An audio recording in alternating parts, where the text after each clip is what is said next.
Assalamualaikum warahmatullahi wabarakatuh. Selamat pagi anak-anak. Berjumpa lagi dengan Pak Hamim.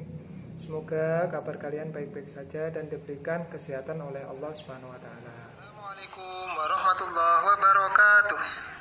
Selamat pagi anak-anak. Bagaimana kabarnya hari ini? Semoga kalian baik-baik saja ya. Semoga sehat selalu dan diberikan kesehatan oleh Allah Subhanahu wa taala. Ya, sebelum kita memulai pelajaran hari ini, marilah kita baca suratul Fatihah, Laumul Fatihah.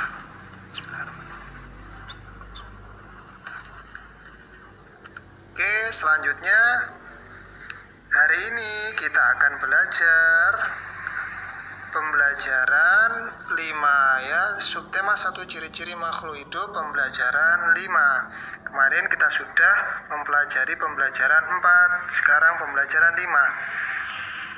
Sebelum kita memulai pelajaran, kita akan mengetahui terlebih dahulu tujuan pembelajaran hari ini. Yang pertama, 1. Siswa dapat mengidentifikasi ide pokok dari informasi yang disajikan tentang ciri-ciri makhluk hidup dengan tepat. Dan 2. Siswa dapat menyebutkan arti penting bersyukur kepada Tuhan sebagai salah satu makna dari simbol sila Pancasila yang pertama dengan benar. Yang ketiga, siswa dapat menentukan hasil penjumlahan dengan teknik tanpa menyimpan dengan benar. Sekarang kita memasuki pembelajaran 5. Oke, perhatikan gambar berikut. Yang pertama, gambar apa itu? Iya, yang pertama itu gambar Udin dan teman-teman sedang bermain tanah. Oke, gambar kedua. Ya, salah satu teman Udin yang sudah bermain tanpa mencuci tangan langsung makan. Sementara Udin dan teman-teman lainnya mencuci tangan terlebih dahulu. Agar supaya apa? Bersih dari kotoran. Oke, yang ketiga. Apa yang dilakukan Udin dan teman-teman? Iya, semua siswa sedang makan bersama.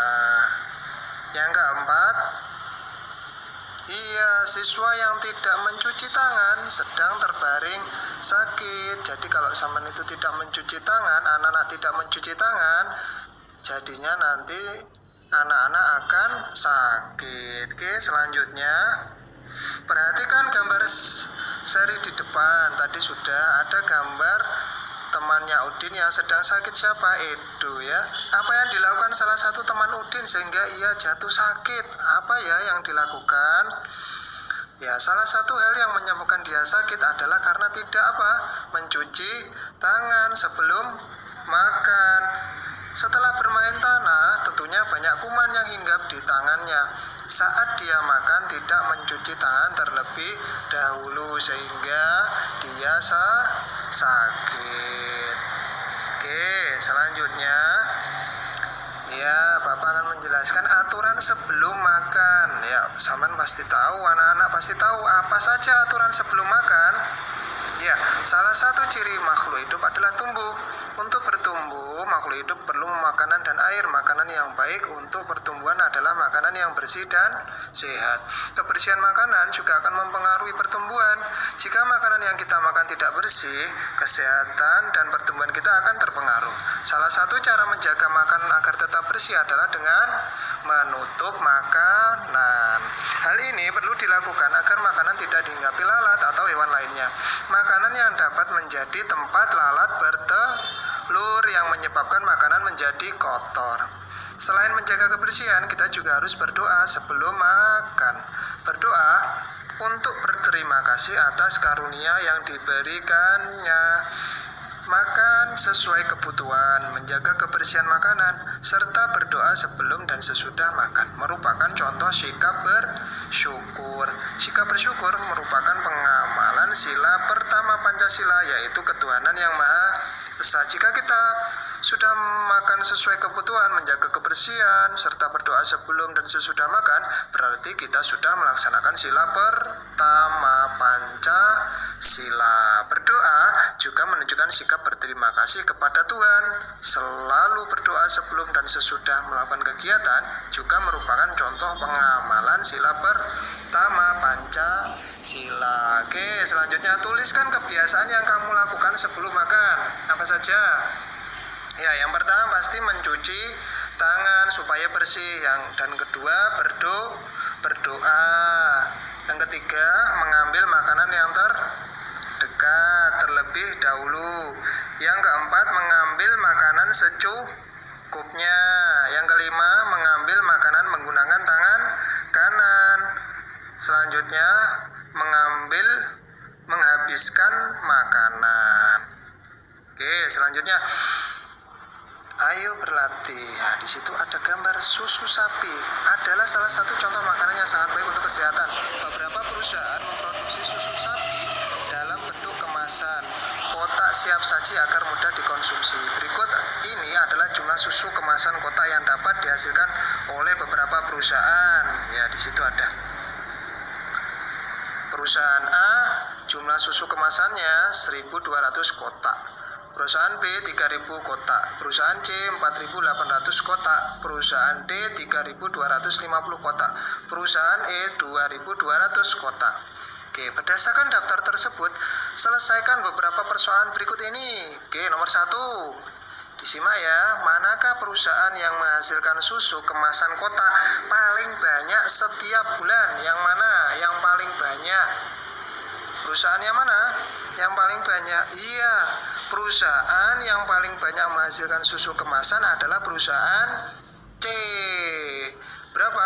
4.800 kotak. Nomor 2, manakah perusahaan yang menghasilkan susu kemasan kotak paling sedikit setiap bulan? Yang paling sedikit angkanya yang mana? Iya, yang 1.200 kotak. Perusahaan apa? Oke, selanjutnya ya, contoh. Berapa jumlah susu kemasan kotak yang dihasilkan perusahaan A dan D? Ya, permasalahan tersebut diselesaikan dengan penjumlahan. Penjumlahan dapat dilakukan dengan cara susun ke bawah, letakkan bilangan sejajar sesuai nilai tempatnya. Lalu, jumlahkan sesuai kelompok. Cara pertama, perusahaan A menghasilkan 1.200 kotak, perusahaan D menghasilkan 3.250 kotak. Jumlah susu kotak semuanya 1.200 ditambah 3.250, disusun sejajar ya. Sekarang kita tambahkan 0 ditambah 0, 0, 0 tambah 5, 5, 2 tambah 2, 4, 1 tambah 3, 4, berapa? Jadi jumlahnya 4.450. Oke, selanjutnya tadi perusahaan yang di depan tadi sudah ada tabelnya. Sekarang coba kita selesaikan soal-soal berikut ini. Berapa, nomor 1, berapa jumlah susu kemasan kotak yang dihasilkan perusahaan A dan B? A berapa? 1.200 kotak. B 3.000. 1.200 ditambah 3.000 sama dengan 4.250. Nomor 1, 4.200. Oke. Yang kedua, berapa jumlah susu kemasan kotak yang dihasilkan perusahaan B dan E? B-nya berapa? 3.000. E-nya 2.200. Jadi jumlahnya 3.000 ditambah 2.200, jumlahnya 5.200. Yang ketiga, berapa jumlah susu kemasan kotak yang dihasilkan perusahaan A dan E? A-nya berapa? 1.200. E-nya 2.200. Jumlahnya ya 3.400. Yang nomor 4, berapa jumlah susu kemasan kotak yang dihasilkan perusahaan B dan C? B-nya berapa? B-nya 3.000 kotak. C-nya 4.800. 3.000 ditambah 4.800 sama dengan 7.800. Yang ke nomor 5, berapa jumlah susu kemasan kotak yang dihasilkan perusahaan A dan C? A-nya berapa? 1.200 kotak. Yang C 4.800. 1.200 ditambah 4.800 iya sama dengan 6.000 kotak ya. Selanjutnya latihan soal. Nanti dikerjakan di buku tulis. Pak bacakan latihan soal nomor 1. Mengapa salah satu teman Udin terbaring sakit? Mengapa? Nomor 2, bagaimana cara bersyukur kita terhadap makanan? Tadi sudah dijelaskan ya, bagaimana cara kita itu bersyukur terhadap makanan. Nomor 3, di situ ada tabel.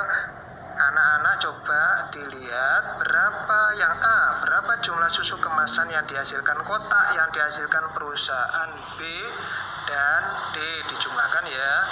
Nah, yang B, berapa jumlah susu kemasan yang dihasilkan kotak yang dihasilkan perusahaan A dan D. Nanti dihitung, dikerjakan di buku tulis. Selamat mengerjakan, semangat belajar ya di rumah. Jangan lupa berdoa. Sekian, terima kasih. Semoga apa yang kita pelajari hari ini bisa bermanfaat untuk kita. Kurang lebihnya kami mohon maaf. Assalamualaikum warahmatullahi wabarakatuh.